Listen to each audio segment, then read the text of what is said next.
મિત્રો ચાલો આજના સમાચારની વાત કરીએ તો રિઝર્વ બેંક ઓફ ઇન્ડિયાએ ફિક્સ્ડ ડિપોઝિટ એટલે કે એફડીના વ્યાજ દરને લઈને નવો નિયમ જાહેર કર્યો છે।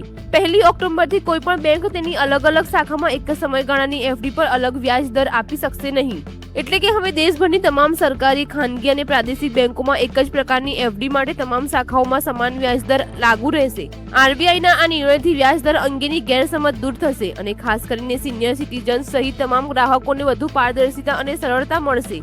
મિત્રો હવે આગળ મોટી ખબર વિશે વાત કરીએ તો ગુજરાતમાં છેલ્લા કેટલાક દિવસોથી વરસાદનું જોર ઘટ્યું છે, પરંતુ હવે ફરી ભારે વરસાદની સંભાવના વ્યક્ત કરવામાં આવી છે।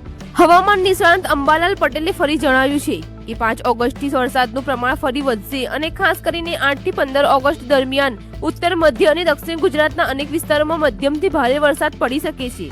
બીજી તરફ હવામાન વિભાગે પણ આગામી 7 દિવસ સુધી રાજ્યમાં વરસાદી માહોલ યથાવત રહેવાની આગાહી કરી છે। અનેક જિલ્લાઓમાં યલો એલર્ટ જાહેર કરવામાં આવ્યું છે અને દરિયાકાંઠાના વિસ્તારોમાં માછીમારોને દરિયો ન ખેડવાની સૂચના પણ આપવામાં આવી છે। મિત્રો હવે આગળ વાત કરીએ કેન્દ્ર સરકારના કર્મચારીઓ અને પેન્શનરો માટે એક સારા સમાચાર સામે આવ્યા છે।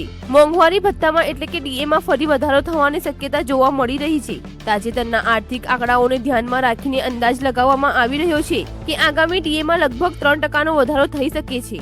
હાલમાં કર્મચારીઓને 60% ડીએનો લાભ મળી રહ્યો છે અને જો આ વધારો મંજૂર થાય તો 63% સુધી પહોંચી શકે છે, જેના કારણે કર્મચારીઓના માસિક પગારમાં નોંધપાત્ર વધારો જોવા મળી શકે છે। તો મિત્રો ચાલો બીજા સમાચાર પર એક નજર કરીએ।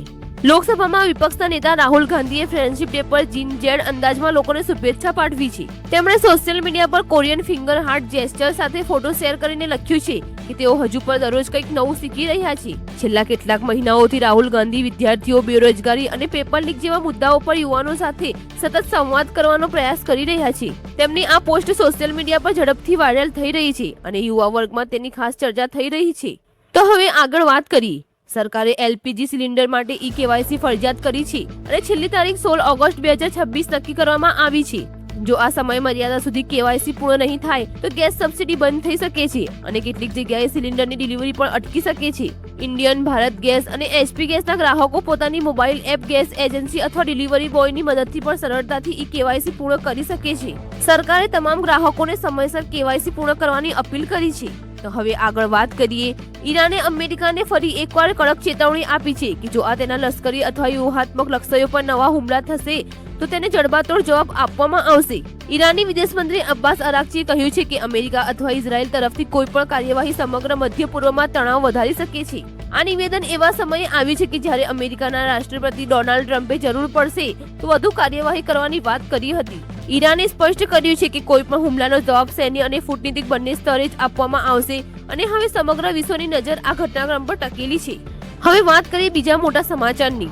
જુલાઈ મહિનામાં યુપીઆઈ દ્વારા કુલ 23.66 અબજ ટ્રાન્ઝેક્શન થયા છે, જે અત્યાર સુધીનો સૌથી મોટો રેકોર્ડ છે। આ ટ્રાન્ઝેક્શનનું કુલ મૂલ્ય લગભગ 29.88 ટ્રિલિયન રૂપિયા રહ્યું છે। ગયા વર્ષની સરખામણીએ વ્યવહારોની સંખ્યામાં 22% અને મૂલ્યમાં 19% વધારો થયો છે। મહાનગરો ઉપરાંત નાના શહેરો અને ગામડાઓમાં પણ યુપીઆઈનો ઉપયોગ ઝડપથી વધી રહ્યો છે।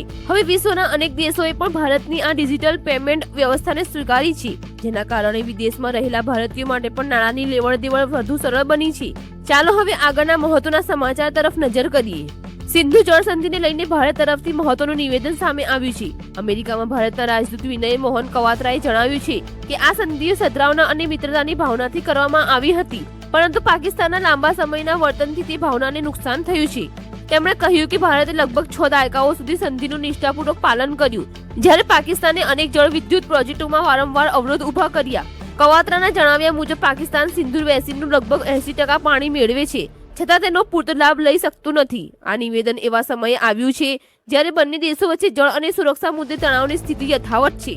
હવે નજર કરીએ વધુ એક મહત્વના સમાચાર પર।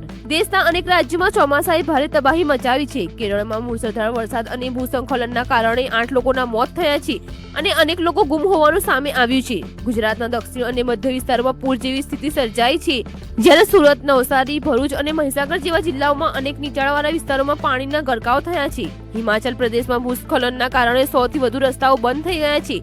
હવામાન વિભાગે કેરળ, ગુજરાત, રાજસ્થાન, ઝારખંડ અને દિલ્હી સહિતના અનેક વિસ્તારોમાં આગામી દિવસોમાં પણ ભારે વરસાદ અને ગાજવીજનું એલર્ટ જાહેર કર્યું છે। ગુજરાત સરકારે વડનગરના સાંસ્કૃતિક અને આધ્યાત્મિક વારસાને ડિજિટલ પ્લેટફોર્મ પર પ્રોત્સાહિત કરવા માટે શ્રાવણોત્સવ 2026 રીલ સ્પર્ધાની જાહેરાત કરી છે. માય ગવર્મેન્ટ ગુજરાત પોર્ટલ પર યોજાનારી અને આ ઓનલાઈન સ્પર્ધામાં નાગરિકો અને ખાસ કરીને યુવાનો 1 થી 3 મિનિટની શોર્ટ વિડીયો રીલ બનાવીને ભાગ લઈ શકશે. વિજેતાઓને 31,000 સુધીના આકર્ષક રોકડ પુરસ્કારો પણ આપવામાં આવશે. સરકારનો આદેશ છે કે વિડીયોમાં ઓરિજિનલ કન્ટેન્ટ હોવું જોઈએ અને એઆઈ કે કોપીરાઇટેડ મટીરિયલનો ઉપયોગ કરી શકાશે નહીં. તો ચાલો હવે આગળ વધીએ. રાજકોટમાં યોજાયેલા એક મહત્વપૂર્ણ કાર્યક્રમ દરમિયાન મુખ્યમંત્રી ભૂપેન્દ્ર પટેલે કામ કરવાની શૈલી અંગે સ્પષ્ટ સંદેશ આપ્યો. સૌરાષ્ટ્ર યુનિવર્સિટીના નવા ઓડિટોરિયમના લોકાર્પણ અને રાજકોટ મહાનગરપાલિકાના વિવિધ વિકાસ કાર્યોના કાર્યક્રમમાં તેમણે કહ્યું કે સાચું કામ પોતે જ પોતાની ઓળખ બનાવી દે છે. તેથી દરેક વખતે બોલવાની જરૂર પડતી નથી. મુખ્યમંત્રીએ વડાપ્રધાન નરેન્દ્ર મોદીની કાર્યપદ્ધતિનો ઉલ્લેખ કરતા વિકાસને સૌથી મોટો જવાબ ગણાવ્યો. તેમના આ નિવેદનને રાજકોટના સ્થાનિક નેતૃત્વ માટે સંકેતરૂપ ટિપ્પણી તરીકે પણ જોવામાં આવી રહ્યું છે. કાર્યક્રમ દરમિયાન શહેરના અનેક વિકાસ પ્રોજેક્ટરોને પણ ગતિ આપવામાં આવી હતી. તો હવે નેક્સ્ટ અપડેટ છે. ગુજરાત સરકારે તાલુકા સ્તરે વિકાસ યોજનાઓને વધુ કાર્યક્ષમ અને ઝડપી બનાવવા માટે યુનિફાઈડ તાલુકા પ્લાનિંગ કમિટી એટલે કે યુટીપીસી બનાવવાનો નિર્ણય કર્યો છે. અત્યાર સુધી અલગ અલગ આયોજન સમિતિઓના કારણે જ એક જ મુદ્દા પર વારંવાર ચર્ચા અને નિર્ણયમાં વિલંબ થતો હતો. નવી 18 સભ્યોની કમિટીમાં ચૂંટાયેલા પ્રતિનિધિઓ અને વિવિધ વિભાગોના અધિકારીઓનો સમાવેશ કરવામાં આવશે. સરકારનું માનવું છે કે આ વ્યવસ્થાથી તાલુકા સ્તરે વિકાસ યોજનાઓનું આયોજન, અમલીકરણ અને સમીક્ષા વધુ અસરકારક રીતે થઈ શકશે. તો ચાલો મિત્રો હવે આગળ વધીએ. ચોમાસુ સત્ર દરમિયાન કેન્દ્ર સરકાર આગામી સપ્તાહે લોકસભામાં અનેક મહત્વના બિલ રજૂ કરવાની તૈયારીમાં છે, જેમાં Indian statistical institute bill, bankers books evidence bill અને અન્ય કેટલાક સુધારા બિલ સામેલ છે. બીજી તરફ નીટ મુદ્દે વિપક્ષના વિરોધને કારણે સંસદની કાર્યવાહી વારંવાર ખોરવાઈ રહી છે. તેમ છતાં સરકાર પોતાના કાયદાકીય એજન્ડાને આગળ વધારવાનો પ્રયાસ કરી રહી છે. સંસદનું ચોમાસુ સત્ર 13 ઓગસ્ટ સુધી ચાલશે. સીબીઆઈએ અનિલ અંબાણી અને રિલાયન્સ કેપિટલના સામે ઈપીએફઓના નાણાંને નુકસાન પહોંચાડવાના આરોપમાં એફઆઈઆર નોંધાવી છે. આરોપ મુજબ કંપનીના ડિબેન્ચરમાં કરાયેલા રોકાણને કારણે ઈપીએફઓને અંદાજે 1,816 કરોડ રૂપિયાનું નુકસાન થયું છે. તપાસમાં શંકાસ્પદ નાણાકીય વ્યવહારો અને ભંડોળના દુરુપયોગના આરોપો પણ સામે આવ્યા છે. બીજી તરફ અનિલ અંબાણી તરફથી તમામ આરોપોને પાયાવિહોણા ગણાવીને ફગાવી દેવામાં આવ્યા છે અને તેમણે કાયદાકીય રીતે પોતાનો બચાવ કરવાની વાત કરી છે. ચાલો હવે બીજી એક મોટી ખબર વિશે જાણીએ. યુરોપમાં મોટું માનવીય સંકટ સર્જાયું છે. મોરોકોથી સ્પેનની સ્યુટા સરહદે અંદાજે 60,000 લોકોએ ઘૂસવાનો પ્રયાસ કર્યો છે. આ દરમિયાન ભારે નાસભાગ મચતા ઓછામાં ઓછા 67 લોકોના મોત થયા હોવાનું સામે આવ્યું છે. પરિસ્થિતિને નિયંત્રણમાં લેવા માટે સ્પેને દરિયામાં 500 મીટર લાંબી તરતી દિવાલ ઊભી કરી છે. મિત્રો હવે મોટા સમાચાર વિશે વાત કરીએ. અમેરિકા અને ઈરાન વચ્ચેનો તણાવ ફરી એકવાર ગંભીર બનતો જઈ રહ્યો છે. અમેરિકાએ મધ્ય પૂર્વના અનેક દેશોમાં રહેતા પોતાના નાગરિકોને સતર્ક રહેવા અને જરૂર પડે તો તાત્કાલિક સ્થળાંતર માટે તૈયાર રહેવાની સલાહ આપી છે. યુએસ દૂતાવાસોએ જણાવ્યું કે પ્રદેશની સુરક્ષા પરિસ્થિતિ ખૂબ જ જટિલ બની રહી છે. બીજી તરફ ઈરાને પણ સંભવિત અમેરિકી અથવા ઇઝરાયેલી હુમલાનો કડક જવાબ આપવા માટે સૈન્ય તૈયારીઓ તેજ કરવાની હોવાનું અહેવાલોમાં કહેવામાં આવ્યું છે. સમગ્ર ઘટનાક્રમને કારણે મધ્ય પૂર્વમાં ફરી ચિંતા વધી છે. મિત્રો હવે વાત કરીએ ભારત પાકિસ્તાન સરહદ પર વધેલા તણાવની. અહેવાલો મુજબ ઓપરેશન સિંદૂર બાદ પાકિસ્તાને ચીન પાસેથી મળેલી 215 SH-15 હોવિત્ઝર ટોપો સરહદ નજીક તહેનાત કરી છે. આ ટોપો લાંબા અંતર સુધી ગોળીબાર કરવાની ક્ષમતા ધરાવે છે અને ઝડપથી સ્થાન બદલી શકે છે, જેના કારણે તેને આધુનિક યુદ્ધમાં અસરકારક માનવામાં આવે છે. સૂત્રોના દાવા મુજબ પાકિસ્તાન સરહદ પર પોતાની આર્ટિલરી ક્ષમતા વધારવાનો પ્રયાસ કરી રહ્યું છે. જોકે ભારત પાસે પણ K9 વરસ જેવી આધુનિક તોપો છે અને ભારતીય સુરક્ષા દળો સમગ્ર પરિસ્થિતિ પર સતત નજર રાખી રહ્યા છે. તો મિત્રો આગળ વાત કરીએ. મચ્છર, માખીઓ અને અન્ય જીવજંતુઓની સમસ્યા વધતી જાય છે. નિષ્ણાતોના જણાવ્યા મુજબ ઘરની આસપાસ પાણી ભરાઈ રહે તો ડેન્ગ્યુ અને ચિકનગુનિયા ફેલાવતા મચ્છરો ઝડપથી વધે છે.